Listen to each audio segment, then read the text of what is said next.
The story begins in what seems like the perfect neighborhood. Wide streets are lined with neat houses, trimmed lawns, and smiling faces.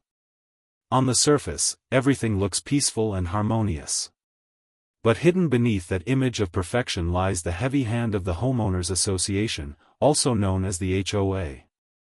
They are strict, always watching, and quick to punish anyone who dares to step out of line.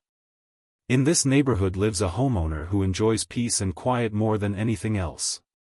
His backyard has always been his favorite spot, a place where he can relax after long days at work. But over the years, the summer sun has grown hotter, and the need for shade has become clear.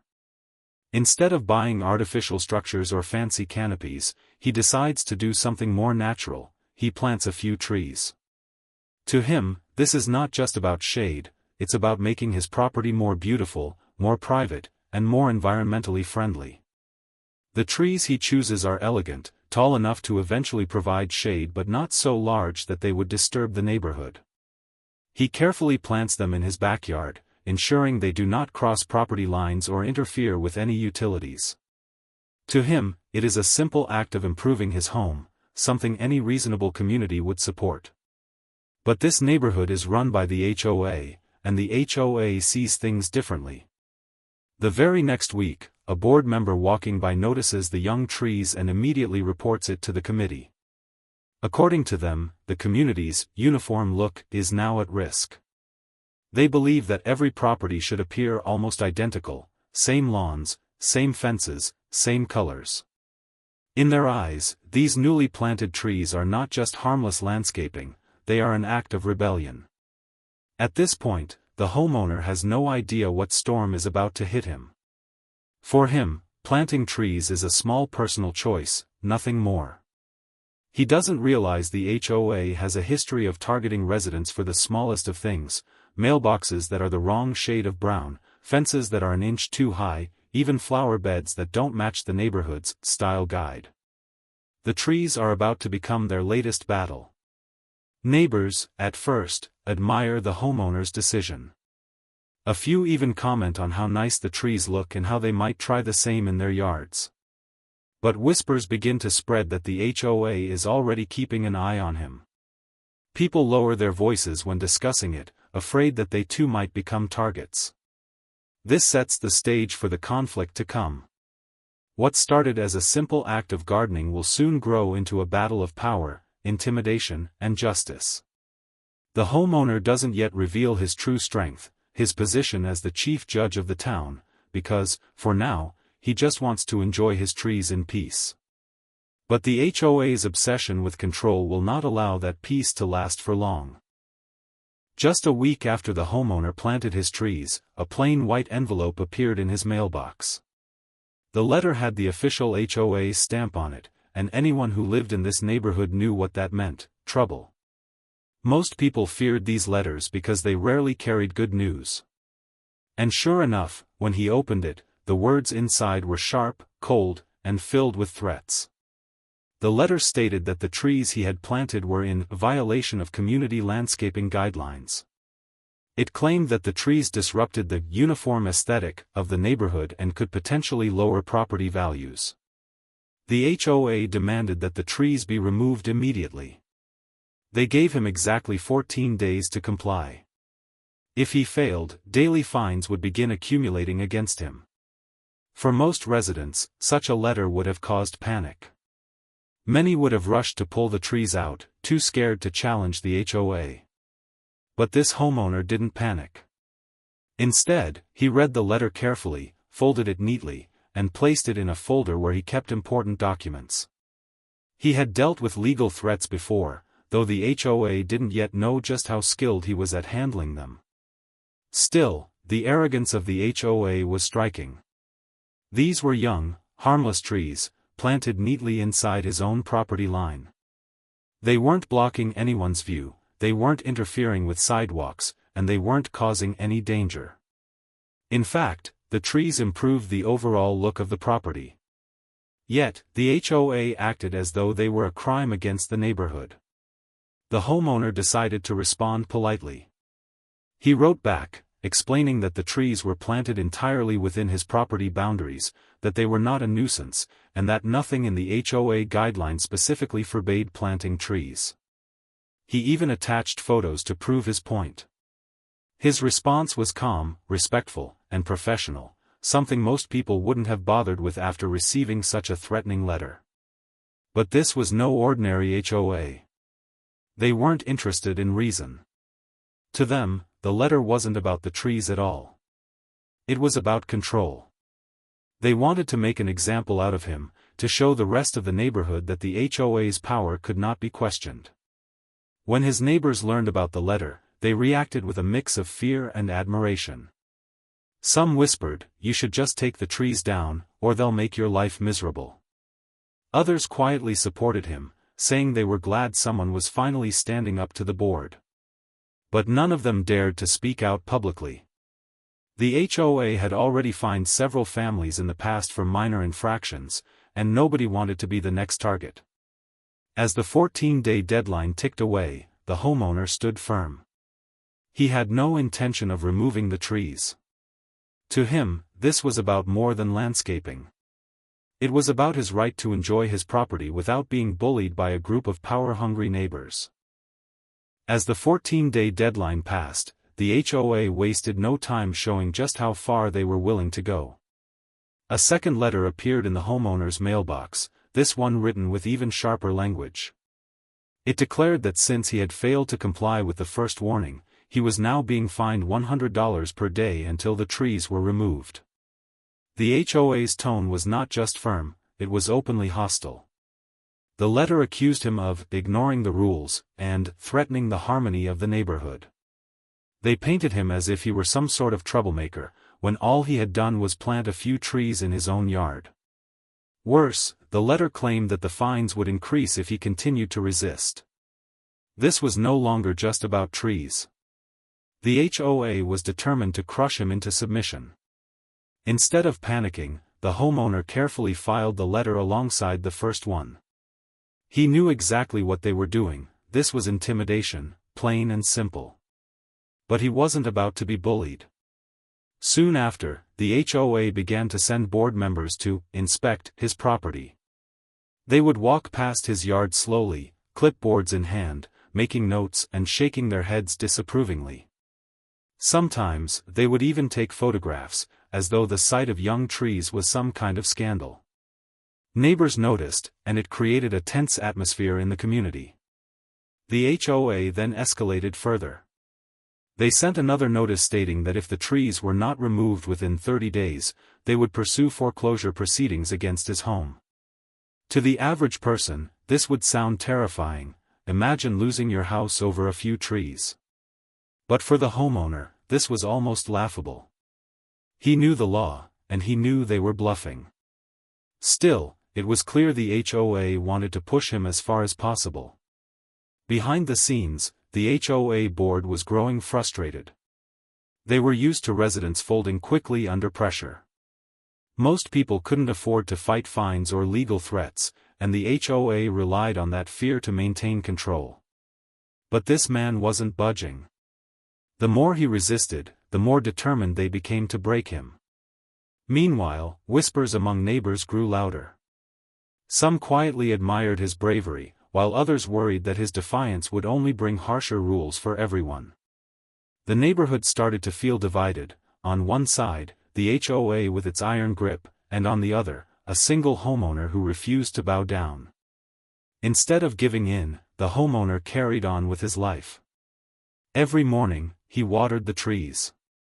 Every evening, he sat in his yard and enjoyed the shade they slowly began to provide. Each act was a quiet statement, "I will not be intimidated." But the HOA saw his calmness as defiance, and their frustration boiled over. They were convinced they could outlast him. They thought they were fighting just another ordinary resident. Weeks passed, and the daily fines began to pile up.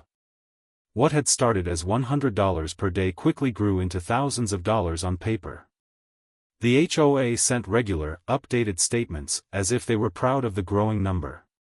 Each letter they mailed was colder than the last, filled with legal-sounding threats and bold warnings.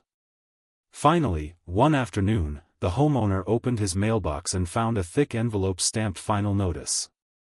Inside was a long, detailed breakdown of the charges. According to the HOA's calculations, he now owed $50,000 in fines for refusing to remove the trees. The letter wasn't just about money, it was dripping with arrogance. It claimed that his refusal to follow the rules had caused irreparable damage to the unity of the neighborhood. It accused him of deliberately undermining the HOA's authority. And at the very bottom, it warned that failure to pay would result in legal action and possible foreclosure on his home. For most people, that kind of letter would be devastating. Imagine being told you owe $50,000 for something as harmless as planting trees. Many homeowners would have broken under that kind of financial threat, terrified of losing everything they had worked for. But this man wasn't like most people. When he read the notice, he didn't panic. Instead, he gave a small smile. He placed the letter neatly into his growing folder of evidence, right alongside the first warnings and daily fine statements. To him, every threatening word was not a weapon against him but rather ammunition for the battle he knew was coming. Meanwhile, the neighborhood buzzed with gossip. Word of the massive fine spread quickly, and neighbors were stunned. $50,000? For trees, whispered one family at the local park. Some shook their heads in disbelief, while others quietly muttered that this was typical HOA behavior, bullying residents into submission through outrageous fines. A few neighbors approached him privately, offering quiet support. They admitted they had faced smaller fines themselves but were too afraid to speak out. His case, however, was different. It wasn't just another fine, it was the biggest anyone had ever seen. The homeowner, however, remained calm. He didn't rant, he didn't fight, and he didn't argue. Instead, he continued watering his trees each morning, as though nothing had changed. Deep inside, he knew that the HOA had just made its biggest mistake. By pushing the fine to $50,000, they had crossed from petty bullying into outright abuse of power. What the HOA still didn't realize was that their so-called victim wasn't just a quiet homeowner. He was the chief judge of the town. And when the time came, he would use the very law they tried to weaponize against him, to bring their entire scheme crashing down. After slapping the outrageous $50,000 fine on the homeowner, the HOA board held a closed-door meeting. No residents were invited, no public notice was given. It was the kind of secret gathering they often used when they wanted to plan something aggressive without facing backlash from the community. The meeting took place in the HOA president's living room. Around the table sat the president, the treasurer, the secretary, and two longtime board members. They had the homeowner's file spread out in front of them, copies of the warning letters, the fine statements, and photographs of the trees taken from different angles. The president, clearly frustrated, slammed a folder shut and said, "We can't let him get away with this. If we do, the entire neighborhood will think they can ignore us." The treasurer chimed in, pointing out that the unpaid fines had now reached a staggering number, and if they didn't act soon, their authority would look weak. They began discussing their options. Some suggested moving forward with foreclosure proceedings, while others wanted to file a lawsuit to seize the money directly. The secretary raised a concern: what if he fights back? He doesn't seem afraid of us like the others. But the president quickly dismissed the worry. He's just one man. He doesn't have the resources to take us on. We've done this before, and we'll do it again. What they didn't know was that this time, they had chosen the wrong person to intimidate. As the meeting went on, their arrogance grew. They spoke as though they were kings ruling over subjects, convinced that the homeowner had no real power. They even joked about how ridiculous it was that he kept watering the trees every morning, as if that small act of defiance would change anything. By the end of the night, they agreed on a strategy: push forward aggressively. File the foreclosure paperwork, prepare to drag him into court, and make an example out of him. They wanted the entire neighborhood to see what happens when someone challenges their control. But in their eagerness, they overlooked a critical detail: they hadn't bothered to properly review their own bylaws. Buried deep within the HOA's rulebook were clear limitations on fines and enforcement. Their $50,000 demand was not only excessive but completely illegal. And the man they were targeting wasn't an ordinary homeowner. He was the chief judge of the town, someone who knew the law inside and out. As they ended the meeting and congratulated themselves on their victory plan, they had no idea that every step they were about to take would only dig their hole deeper. The homeowner wasn't rushing to stop them, he was patiently waiting, letting them set their own trap. The secret meeting that was supposed to strengthen the HOA's grip would instead mark the beginning of their downfall. After their secret meeting, the HOA decided that keeping the dispute private was no longer enough. They wanted the entire neighborhood to see their power in action. So, they took the conflict public. Within days, every resident received a printed community newsletter in their mailbox. Usually, these newsletters were filled with mundane updates, garage sale announcements, landscaping tips, or reminders about pool hours. But this edition was different. Right on the front page was a bold headline: "Homeowner in violation faces $50,000 fine." Although the newsletter didn't mention his name, it described the serious violation in such detail that everyone immediately knew who it was about. The article painted him as reckless and defiant, accusing him of ignoring repeated warnings and refusing to respect the rules that keep the neighborhood beautiful. It claimed that his actions threatened property values and disrupted the harmony of the community. Neighbors were stunned. Some shook their heads, muttering, $50,000? That can't be real. Others nervously whispered, if they can do that to him, what's stopping them from doing it to us? The board's intention was clear: they wanted to scare everyone into obedience by turning him into an example. But instead of isolating him, the move began to backfire. Many residents quietly sympathized with him. They knew he hadn't done anything outrageous. He had planted a few trees, something that, in their eyes, made his property look better, not worse. People began to question the HOA's motives. Was this really about community standards, or was it about control and money? The homeowner, however, remained calm. He read the newsletter cover to cover, clipped the article, and added it to his ever-growing file of evidence. He didn't issue a public statement, didn't argue with neighbors, and didn't even confront the HOA board. Instead, he carried on with his routine. Each morning, he watered his trees. Each evening, he sat in their shade. His calmness only added to the mystery: why wasn't he panicking? Behind closed doors, though, the HOA board felt triumphant. They believed they had successfully humiliated him in front of everyone. In their minds, the public shaming would finally break his will. But what they didn't realize was that by broadcasting their actions, they had actually exposed their abuse of power to the entire neighborhood. The public announcement was meant to crush his spirit, but instead, it laid the groundwork for his counterattack.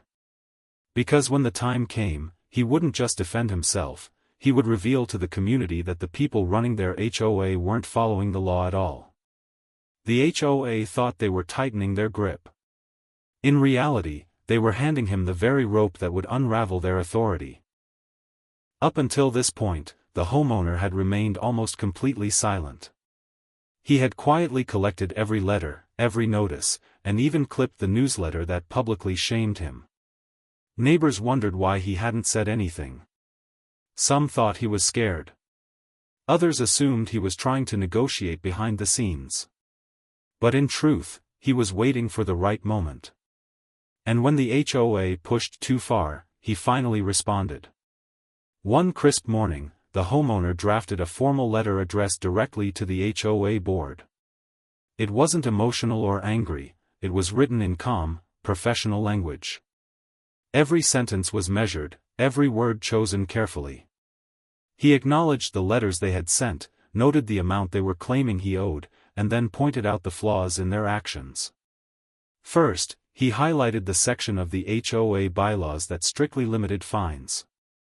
According to their own rules, fines could not exceed a modest amount per violation. Nowhere in the documents was there authority to stack daily penalties or reach anywhere near $50,000. In short, the HOA was acting far outside its legal power. Second, he referenced state law. The statutes were clear: homeowner associations could not impose fines without following proper due process, including formal hearings and opportunities for appeal. None of these steps had been followed. Instead, the board had jumped straight into intimidation tactics. Finally, he included a simple statement at the end: failure to immediately withdraw these unlawful fines will result in legal action. The letter was signed in his full name, with one important addition. Beneath his signature, he included his official title, Chief Judge of the County Court. When the HOA president read the letter, his face reportedly went pale. The board members had assumed they were dealing with just another resident who would eventually cave in. Instead, they had picked a fight with someone who not only knew the law but enforced it for a living. Word spread quickly through the neighborhood. For the first time, residents realized who the quiet man with the trees really was. Some felt a surge of relief: finally, someone was standing up to the HOA. Others were amazed at how calmly he had handled months of harassment, only to strike back at exactly the right moment. The homeowner didn't threaten loudly. He didn't rant or shout. Instead, he responded with the one thing the HOA feared most: the law itself. And with that single letter, the power dynamic shifted. For the first time, it wasn't the HOA that looked strong, it was the man they had underestimated. The moment the HOA board members saw the homeowner's signature with the words Chief Judge of the County Court, the atmosphere shifted from smug confidence to sheer panic. For months, they had believed they were untouchable. They thought they were dealing with just another ordinary homeowner who would fold under pressure. Now, they realized they had picked a fight with one of the most powerful figures in town. The president of the HOA, usually loud and commanding, sat in stunned silence. The treasurer nervously tapped a pen against the table, muttering about legal exposure. The secretary, who had always warned against pushing too hard, finally said what everyone was thinking: we may have gone too far. The board scrambled to review their actions. They pulled out the bylaws, flipping through pages they had ignored for years. Suddenly, all the questionable moves they had made, stacking daily fines, threatening foreclosure, publishing his name indirectly in the newsletter, looked reckless. Worse, every one of those moves was now documented in the judge's hands. They began firing off frantic emails back and forth. Some suggested quietly dropping the fine altogether, hoping he would let it go. Others argued that backing down would make them look weak in front of the neighborhood. But deep down, they all knew the truth: they had no legal ground to stand on. The panic spread beyond the boardroom. News of the homeowner's true identity rippled through the neighborhood. Residents whispered in awe, "He's the judge?" No wonder he didn't look scared. Many secretly felt a wave of satisfaction. After years of being pushed around by the HOA, finally, someone had the power to push back. But for the board, every passing day brought more fear. What if he sued them personally? What if he called for a full investigation into their finances? What if their entire history of questionable fines and bullying came to light? Desperation set in. Some board members talked about resigning before things got worse. The president, however, refused to give up control. In his mind, there had to be a way to save face. He convinced the others to hold off on drastic decisions until they could figure out a strategy. Still, the damage was already done. Their iron grip on the neighborhood had cracked. The fear that once kept residents silent was fading. The board members could sense it: the community was beginning to turn against them. For the first time, the HOA wasn't in control of the narrative. They were cornered, scrambling, and terrified. And the man they had tried to crush was just getting started. When word spread that the quiet homeowner at the center of the conflict was actually the chief judge of the county court, the entire neighborhood buzzed with gossip and speculation. The HOA's attempt to shame him with a $50,000 fine had backfired spectacularly, and now, every resident was forced to decide where they stood. For years, most homeowners had quietly complied with the HOA's strict rules. They trimmed their lawns to the exact length, painted their shutters in only approved colors, and even removed small garden decorations if the board objected. Many had stories of unfair fines: $200 for leaving a trash bin visible overnight, $500 for a fence that was an inch too high. But because no one wanted to risk further trouble, people had paid the fines, grumbled under their breath, and moved on. Now, however, things felt different. Seeing the judge calmly stand up to the HOA gave people courage. In hushed conversations at backyard barbecues, in text message chains, and during casual walks down the street, neighbors began to voice their frustration openly. "I always thought those fines were ridiculous," one man admitted. "But if they can fine him $50,000 for trees, they'll fine anyone for anything." Some residents quietly offered him support. A couple left baked goods at his door with encouraging notes. Others stopped him on his morning walks to say, "We're rooting for you." These small acts of solidarity slowly built into a quiet movement of resistance. But not everyone was on his side.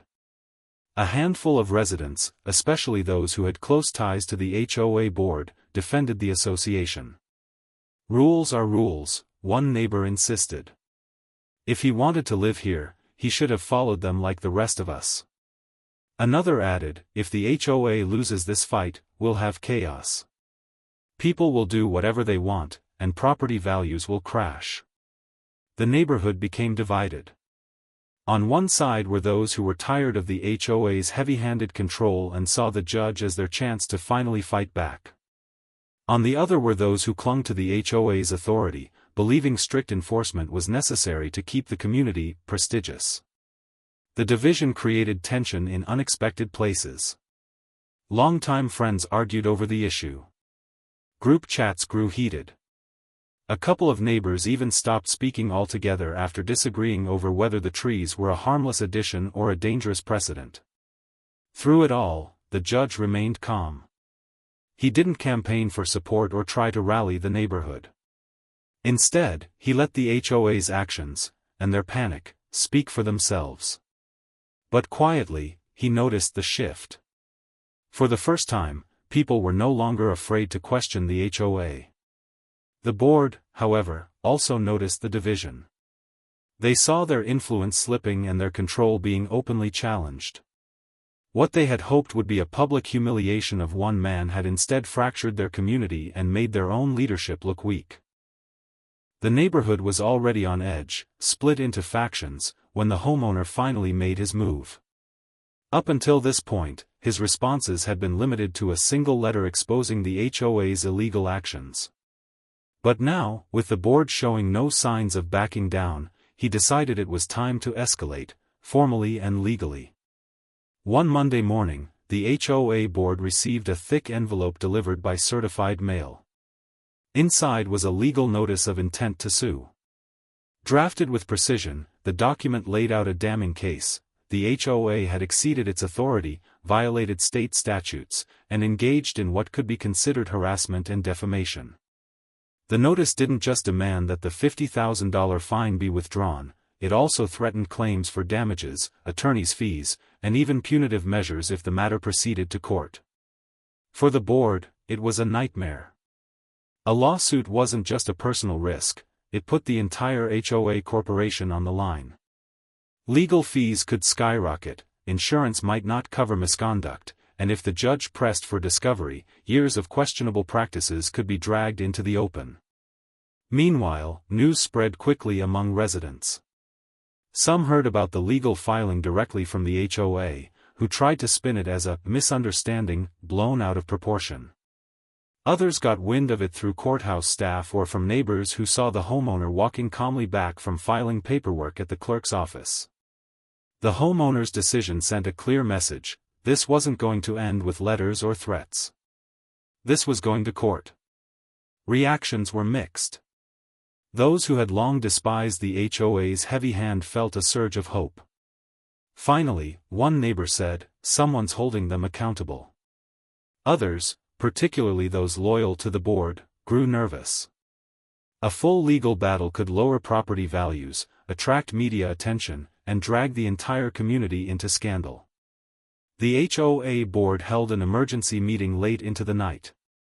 The president slammed his fist on the table, insisting they couldn't afford to look weak. But the treasurer warned that fighting in court could bankrupt the association. The secretary, tired of the power games, bluntly stated, "We're up against a judge. He knows the law better than any of us. We're not going to win." But the president refused to listen.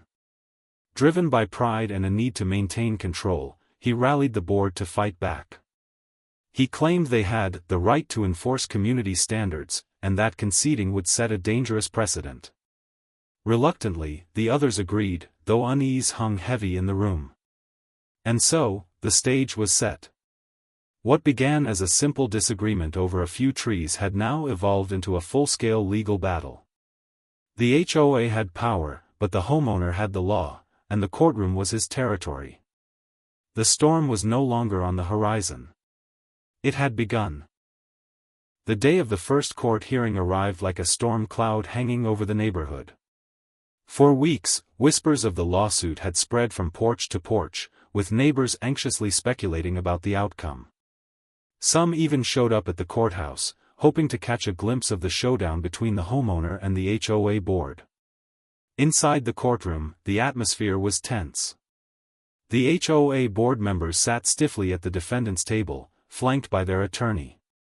Their lawyer, a sharp-suited man with a commanding voice, shuffled stacks of papers, ready to argue that the HOA had every right to enforce its rules. Across the room, the homeowner sat calmly, almost serene, dressed in a simple suit. Unlike the HOA, he didn't look rattled. He wasn't just a plaintiff, he was also the chief judge of the county court, now sitting on the opposite side of the bench for once. Because of his position, the case was assigned to a judge from a neighboring county to ensure neutrality. This judge, well aware of the unusual circumstances, maintained a steady hand as proceedings began. The HOA's lawyer went first. He spoke confidently about the importance of maintaining order in the neighborhood, the need for strict enforcement of rules, and how uniformity protects property values. He framed the $50,000 fine as a necessary measure to deter violations. As he spoke, the HOA board members nodded along, trying to appear assured. But when it was the homeowner's turn, the tone of the courtroom shifted. He rose and spoke with calm authority, referencing the very bylaws the HOA had ignored. He pointed out, line by line, how fines were capped at modest amounts and how the board had no legal authority to stack penalties or invent new ones. He then cited state law, showing that the HOA had skipped due process entirely by failing to hold a formal hearing.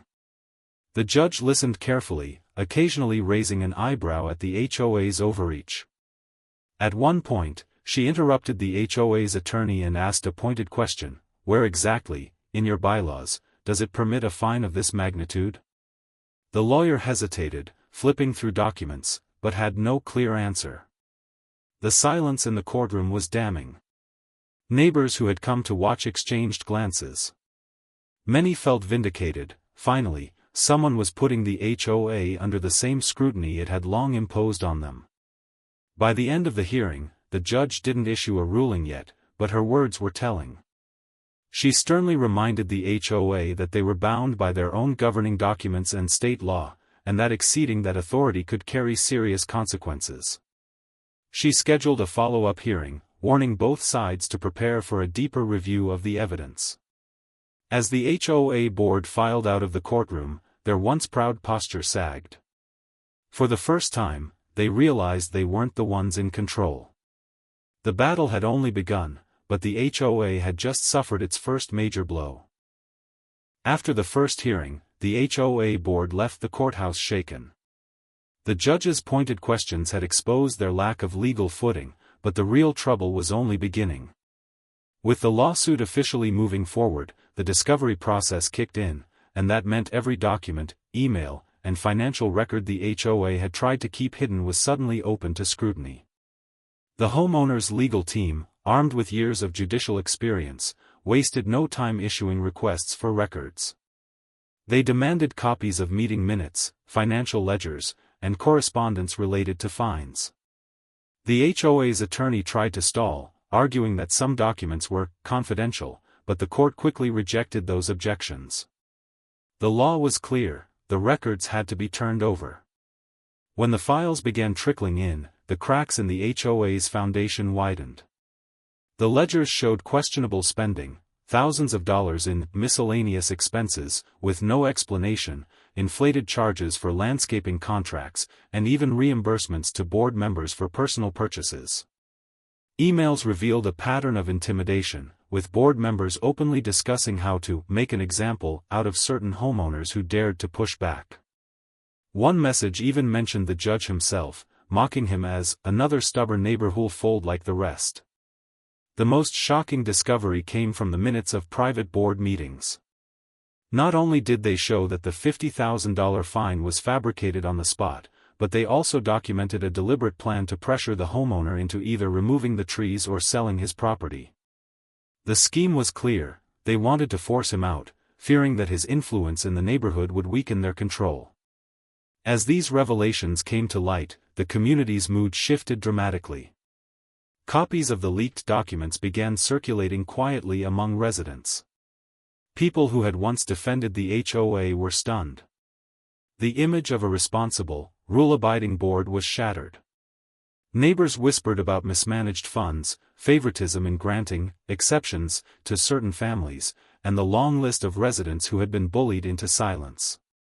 Some homeowners who had been fined in the past began digging up their own paperwork. They realized they, too, had been victims of inflated or baseless penalties. A few even approached the judge privately, asking if they could join the lawsuit. What began as a single case was threatening to spiral into a much larger legal battle. The HOA board tried to contain the damage. They issued a carefully worded newsletter claiming the documents were being taken out of context. But the explanations rang hollow. The trust they once held over the neighborhood was collapsing, piece by piece. For the judge, every new revelation strengthened his case. What started as a fight over trees had now become a broader battle against corruption and abuse of power. Once the HOA's secrets began leaking into the neighborhood, it was only a matter of time before the story escaped beyond the subdivision's gates. It started with whispers from residents who had family or friends working in local news. A reporter caught wind of the bizarre case, an HOA fining a homeowner $50,000 for planting trees, only to discover that homeowner was the county's chief judge. The story was too sensational to ignore. Within days, a small local paper ran the headline, "Judge Battles HOA Over $50,000 Tree Fine." The article was short but explosive, outlining the absurd fine, the ongoing lawsuit, and hints of corruption within the HOA. Copies of the paper circulated quickly, and neighbors clipped the story to share online. What had once been a private feud was now public knowledge. Television crews soon followed. News vans parked near the community's entrance, cameras rolling as they tried to catch board members on their way in or out.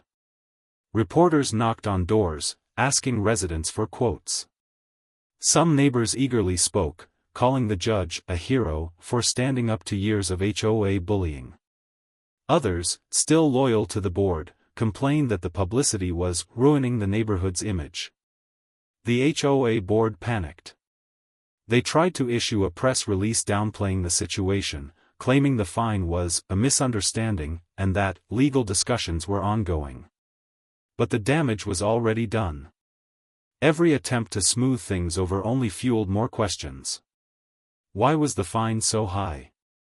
Why were financial records showing unusual spending? And why were so many neighbors suddenly speaking out against the board? National outlets began picking up the story. It was the perfect recipe for headlines: an HOA overstepping its power, an absurd fine that seemed more like extortion than enforcement, and the dramatic twist that their target was a judge. Talk shows debated it. Social media exploded with memes mocking the HOA, comparing the fine to luxury car prices and joking that the trees must be made of gold.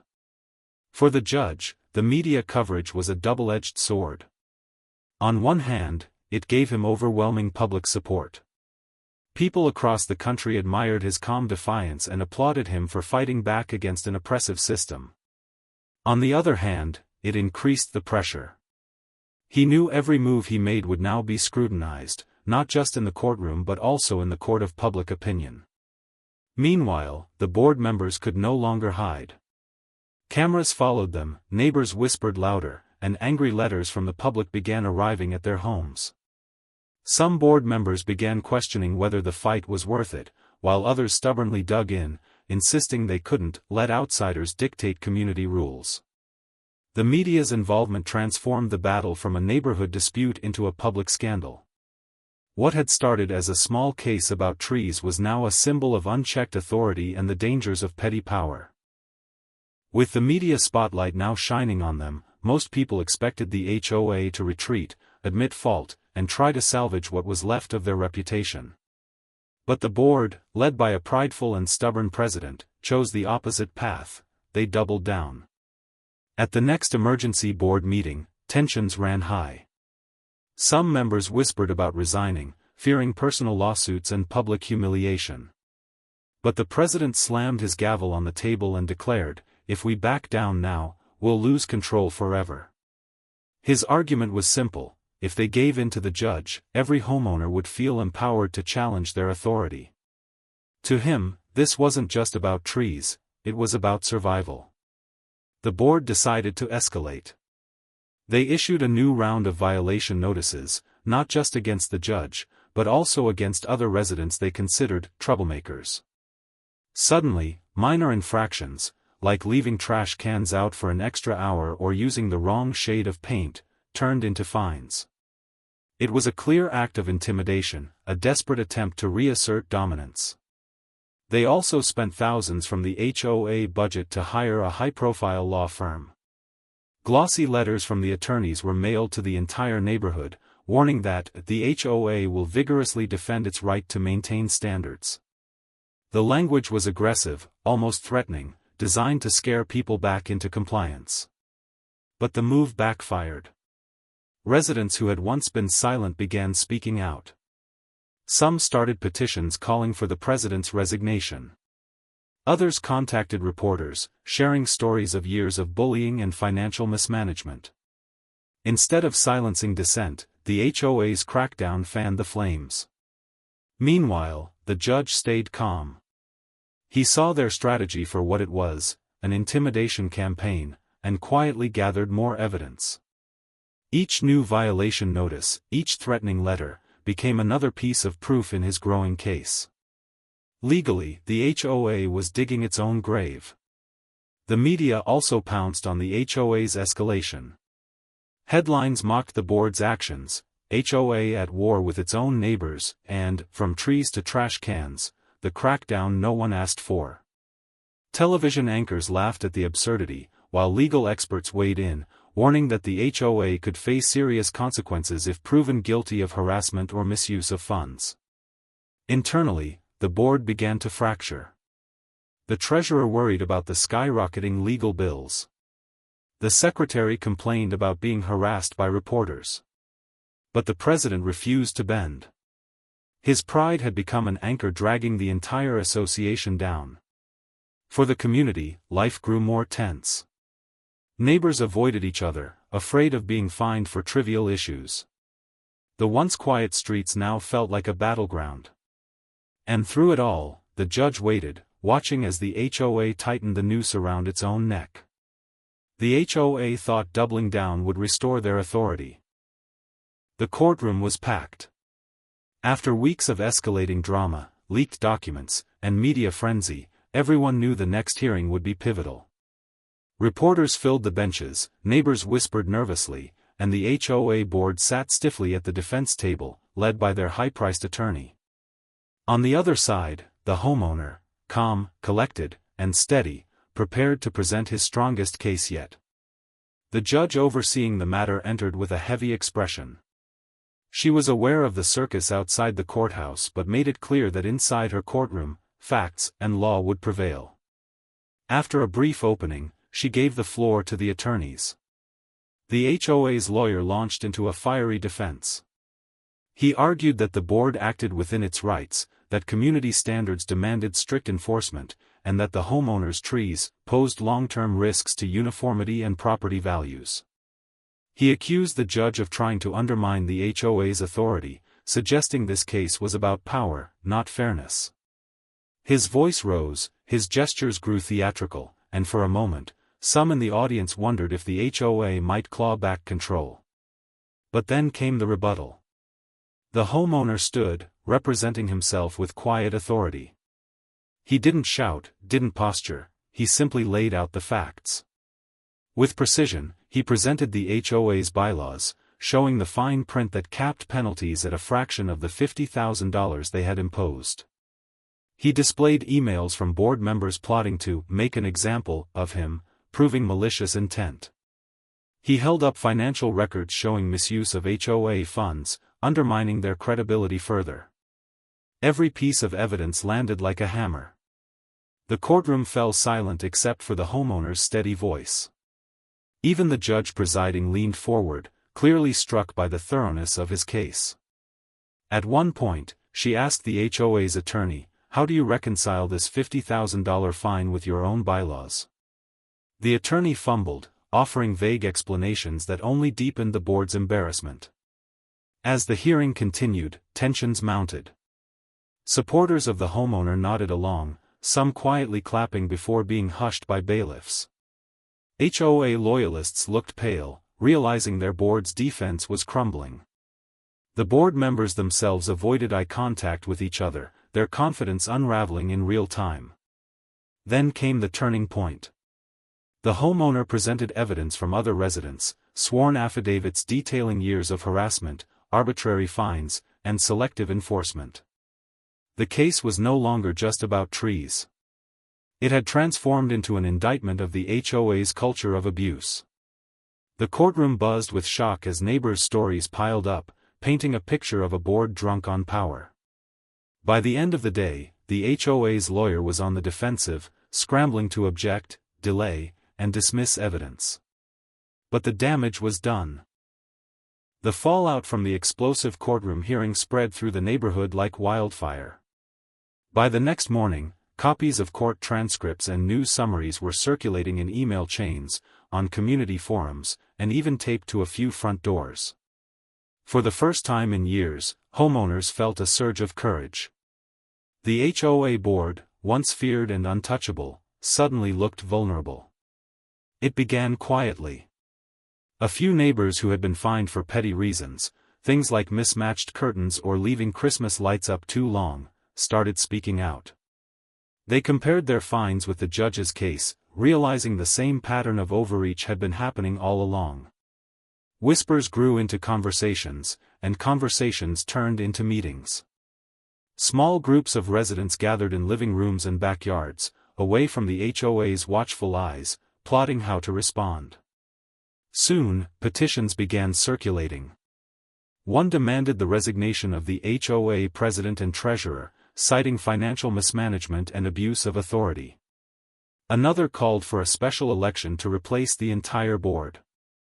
Neighbors who had once been too afraid to sign their names now did so proudly, emboldened by the judge's example and the mountain of evidence against the board. The HOA tried to suppress the rebellion. They issued new warnings, reminding residents that defaming the board could result in fines or lawsuits. But this time, the threats rang hollow. Too many people had seen the truth. Too many people were fed up. The fear that had held the neighborhood together like glue was crumbling. Tensions spilled into the open. At the local grocery store, arguments broke out between residents who supported the board and those demanding change. At a neighborhood block party, someone hung a banner that read, "No more bullies in charge," and the crowd erupted in cheers. Cars began driving slowly past the HOA president's house, honking their horns in protest. Even residents who had previously stayed neutral began to shift. Families realized that if the HOA could fine a respected judge $50,000 for trees, no one was safe from their overreach. Parents worried about property values dropping as the neighborhood scandal made national news. Retirees who once supported the board now admitted it was time for new leadership. Meanwhile, the judge quietly encouraged the movement, not with speeches or rallies, but with steady reassurance. Whenever neighbors approached him, he urged them to stay calm, to follow proper procedures, and to let the law work in their favor. His measured approach gave the rebellion legitimacy. This wasn't mob rule, it was a community standing up for itself. The revolt reached a boiling point at the next HOA meeting. Instead of the usual dozen attendees, nearly the entire neighborhood showed up. Residents lined the walls, spilled out into the hallway, and demanded answers. By now, the HOA's once-iron grip on the neighborhood had unraveled. The courtroom battle had exposed corruption, the media had amplified the scandal, and the residents themselves were rallying for change. But the final blow was yet to come, the judge's counterattack. The judge, calm and strategic, had been quietly preparing behind the scenes. With each violation notice, each threatening letter, and each financial record he uncovered, he was building an ironclad legal case. What had started as a personal defense against a $50,000 fine had evolved into a full-scale lawsuit alleging harassment, financial mismanagement, and abuse of power. The counterattack began with a motion for damages. Not only was he asking the court to throw out the fines, but he was also seeking compensation for emotional distress, legal costs, and the years of harassment that he and his family had endured. The motion sent shockwaves through the HOA board. Suddenly, they weren't just facing embarrassment, they were facing potential bankruptcy. As word spread, other neighbors began stepping forward to join the lawsuit. One couple shared how they had been fined for planting flowers outside the approved color scheme. Another elderly resident revealed she had been threatened with foreclosure over a broken mailbox. The judge's legal team, bolstered by sympathetic attorneys eager to stand against the HOA, filed motions to consolidate these cases, turning the fight into a class-action-style battle. The media loved it. Headlines shifted from "Judge versus HOA" to "Community rises against abusive HOA." Television crews returned, capturing footage of residents delivering boxes of signed petitions to the courthouse. The judge, though careful to avoid interviews, became a quiet symbol of resistance. His calm demeanor contrasted sharply with the HOA's increasingly defensive outbursts. Inside the board, panic deepened. The treasurer warned that their insurance wouldn't cover intentional misconduct.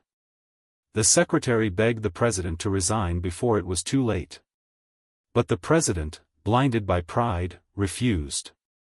He doubled down yet again, insisting they could still win if they fought hard enough. His defiance only widened the cracks, as whispers of resignations grew louder. Meanwhile, the judge's counterattack gained unstoppable momentum. With residents, lawyers, and public opinion on his side, every legal filing tightened the noose. Judges reviewing the case began scheduling longer hearings, signaling the seriousness of the allegations. State regulators even hinted at an investigation into the HOA's practices, a rare but devastating possibility. For the neighborhood, hope returned. Families who once feared retaliation now openly voiced their frustrations. Meetings turned into rallies. Volunteers organized to replace the board once the court case concluded. The judge didn't need to stir the crowd, they were already moving on their own. The turning point had finally arrived. After months of threats, lawsuits, media attention, and neighborhood rebellion, the HOA board found itself cornered. What once seemed like an untouchable authority was now unraveling piece by piece under the weight of its own arrogance. The first cracks showed at a routine board meeting. Instead of the usual small turnout, dozens of residents flooded the room, waving petitions and demanding accountability. Tempers flared as people shouted about unfair fines, unexplained spending, and years of bullying. The board tried to gavel the room into silence, but the noise drowned them out. For the first time, their commands carried no weight. The power dynamic had shifted, permanently. Financial pressure hit next. With mounting legal fees, dwindling reserves, and the looming threat of damages from the judge's lawsuit, the HOA's bank account began to dry up. Contractors stopped returning their calls, insurance premiums spiked, and whispers spread that the HOA might soon be insolvent. The treasurer, unable to keep up with the mounting disaster, quietly resigned, leaving behind a letter that was quickly leaked to the press. It painted a grim picture of reckless spending, intimidation, and mismanagement at the highest levels. The media seized on the collapse. Headlines blared, HOA on the brink, and, from power to panic, local HOA implodes. Reporters camped outside the president's home, peppering him with questions he refused to answer. Once portrayed as the enforcer of order, the HOA was now a national example of corruption and abuse. Inside the board itself, unity shattered. The secretary openly clashed with the president, accusing him of dragging the entire association down with his pride. Other members stopped attending meetings altogether, unwilling to face the angry crowds. The once ironclad alliance had dissolved into finger-pointing and blame. Meanwhile, the residents grew bolder. A recall election was organized, and signatures poured in far beyond the minimum required. Flyers circulated, urging neighbors to vote out the entire board and replace them with leaders who would serve rather than dominate. What had once been whispered in private was now shouted in public, "We want them gone." The judge's lawsuit only tightened the pressure. Each court appearance revealed more damning evidence, emails plotting to make an example of residents, budgets showing misuse of community funds, and testimony from neighbors who described years of harassment. The presiding judge warned that serious penalties, including restitution and possible removal of board members, were on the table. By this stage, the HOA president stood almost alone. His allies had abandoned him, his neighbors despised him, and the law was closing in. Still, he refused to resign, insisting he was the victim of a smear campaign. But his words no longer carried any weight. Even those who once defended him now avoided eye contact in the streets. The day of the final verdict arrived, and the courthouse buzzed with anticipation. The case had grown far beyond one man's trees, it had become a showdown between an abusive HOA and a community's right to fair treatment. Reporters crowded the steps, microphones ready, while residents from the neighborhood filled the benches inside. Everyone knew this was the moment that would decide the future of the community. The HOA's defense came first. Their attorney, once so confident, now looked weary. He tried to argue that the board's actions were justified, that their authority allowed them to impose whatever fines they deemed necessary. But his words rang hollow. Each time he spoke, the presiding judge interrupted with sharp questions: "Show me where in your bylaws this fine is allowed," or "How do you explain these emails encouraging harassment?" The attorney stumbled, flipping through documents, but the answers never came. Then it was the homeowner's turn. Calm, collected, and armed with evidence, he laid out his case one final time. He reminded the court of the $50,000 fine, grossly disproportionate and illegal under both the HOA's bylaws and state law. He pointed to the financial mismanagement, the intimidation tactics, and the deliberate attempt to make an example of him. He presented testimony from neighbors who had endured similar treatment, proving the board's behavior was not an isolated mistake but a pattern of abuse. The courtroom listened in silence as he spoke. Unlike the HOA's bluster, his words carried weight. He wasn't just defending himself, he was standing for every resident who had suffered under the board's unchecked power. After hours of testimony and arguments, the presiding judge delivered her decision. The room grew so quiet that even the shuffle of papers seemed loud. In a clear, firm voice, she ruled that the $50,000 fine was invalid and unenforceable. More than that, she declared the HOA guilty of exceeding its authority, engaging in harassment, and mismanaging community funds. The verdict didn't stop there. The court ordered the HOA to reimburse the homeowners legal fees and pay damages for emotional distress. Even more devastating, the board was ordered to hold new elections under court supervision. The presiding judge emphasized that homeowners associations exist to serve their communities, not to terrorize them. The courtroom erupted. Neighbors cheered, clapped, and even cried tears of relief. Reporters rushed to file breaking news stories. The HOA president slumped in his chair, staring blankly as the reality sank in. Their power was broken. The homeowner, dignified as ever, didn't gloat. He simply nodded in gratitude and quietly thanked those who had stood by him. For him, the victory wasn't about revenge, it was about restoring fairness and giving the community its voice back.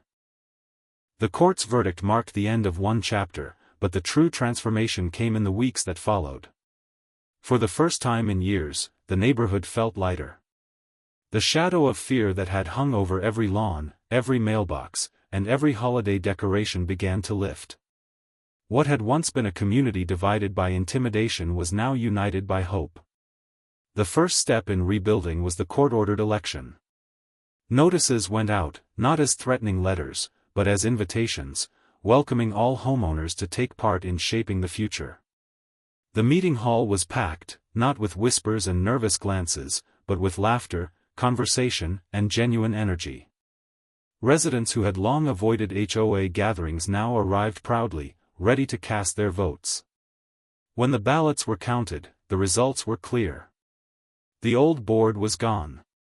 In their place, a new group of residents, teachers, retirees, young parents, and longtime neighbors, were elected. They weren't seeking power or control. They wanted fairness, transparency, and a community where everyone felt heard. The changes came quickly. The outrageous fines were struck from the books. Rules were simplified and written in plain language, focusing on safety and community upkeep rather than control. Financial records were made public, ensuring no more hidden spending. Residents who had been fined unfairly in the past were offered reimbursement or forgiveness of outstanding balances.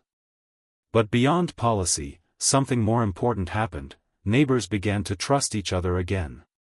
Families once divided by the HOA's heavy hand now came together for cookouts, yard sales, and holiday parties. Children played freely in yards without parents worrying about violations. The sense of belonging that had been buried under years of tension was slowly restored. The homeowner, the judge who had started it all, remained humble. He attended meetings like everyone else, often sitting quietly in the back, offering advice only when asked.